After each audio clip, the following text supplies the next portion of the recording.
Let's have a listen to Reform MP Suella Braverman, who had this to say on the issue in Parliament. Disgracefully, the pro-Ayatollah Student Society plans to host a commemorative event in name of the fallen on the campus of University College, London, i.e. in support of those who supported the brutal IRGC regime. Let's speak with David Collier, investigative journalist. David, good afternoon to you. I mean, I guess you can sort of file this under the sort of, well, you know what students are like, they do weird stuff.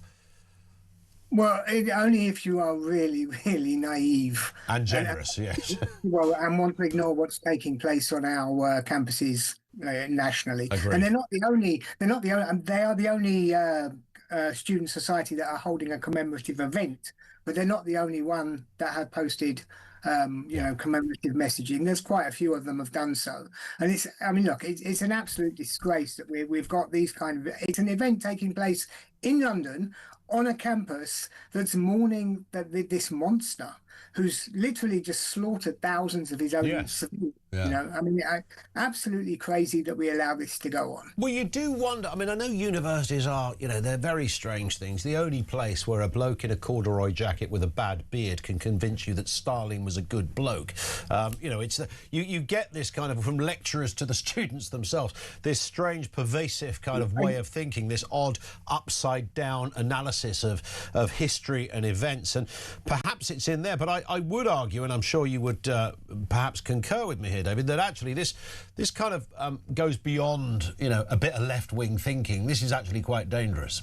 Well, yeah, I'd also say that we make the mistake of thinking that it's still the 1980s. Yes.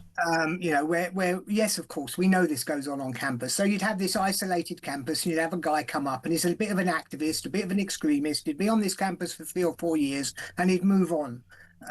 We're not in that age anymore. You know, these campuses, they're all connected. These groups are all in their WhatsApp groups and this, and it's not even a national movement. It's a global movement. Sure. You know, I spent some time, like about 10 years ago, going undercover and going to all these events, pretending to be an anti-Israel activist. So I had the keffiyeh and the BDS badge.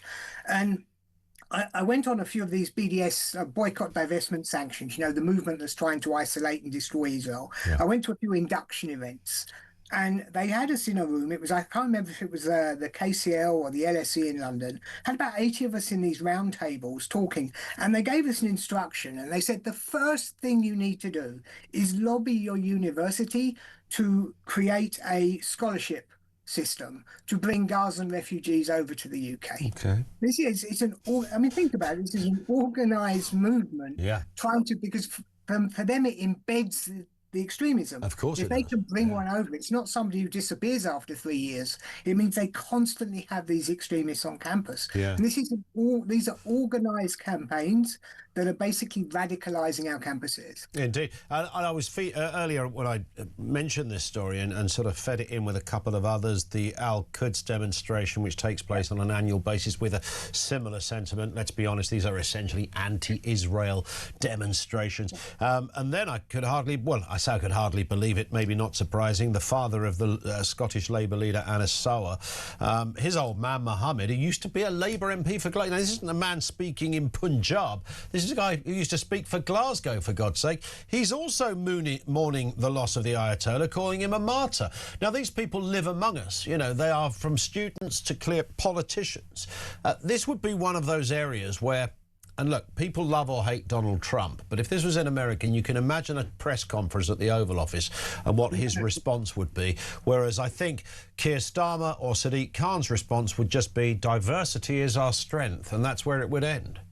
Absolutely. And I mean, look, you mentioned the Al-Quds Day demonstrations. I mean, each year they take place. I mean, they up until several years ago, they used to wave the Hezbollah flag as they marched through the streets of London. Yeah. It was only because the flag was prescribed that they stopped doing so. If it was still allowed, they would be doing it today. Of course. So we do need to understand that the restrictions we place around them doesn't change the ideology that's driving them. These people support Hezbollah. They support the Iran. They have this toxic extremist. It's not just anti-Semitic, it's anti-Western. They hate everything about the West and its values. And these are the areas that we know of course. And, you know, one is, you know, not unreasonably forced to ask the question, you know, how many other people who live among us share these views. And that goes back to Keir Starmer's position on the whole Iran thing, where there is now a real sense, and we saw a little bit of it with the Green Party by-election last week, that we have politicians in Westminster, in the mother of all parliaments, in a Western democracy, playing to that particular gallery. I mean, as the phrase goes, you couldn't make this up, David.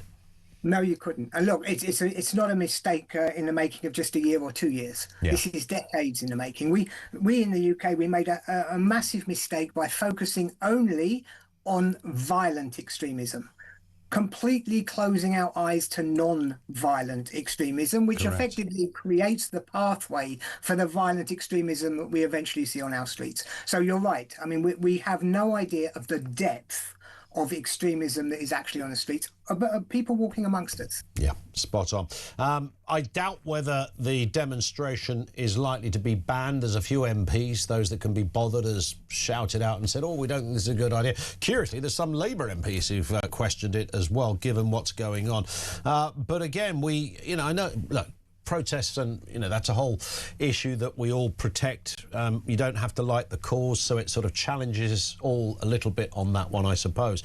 But I just sense with stuff like this, and let's be honest, in the last year or so, we've seen anti-Israel marches on a weekly basis with some of the most horrendous things written on placards and shouted on loud hailers, and nothing's happened. There is a point when you think, hang on a second, I think this is perhaps when we've crossed a line.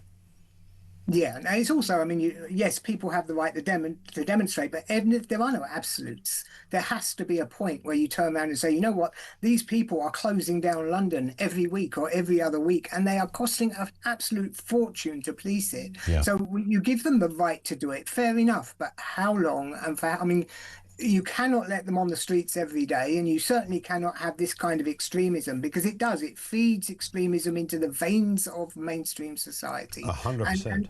And we eventually pay a price for it. I noted you tweeted that Keir Starmer holds the same office that Winston Churchill once held, that it's embarrassing. I cannot believe you said how far Britain has fallen. And it is curious when you put those two figures side by side and you think, wow.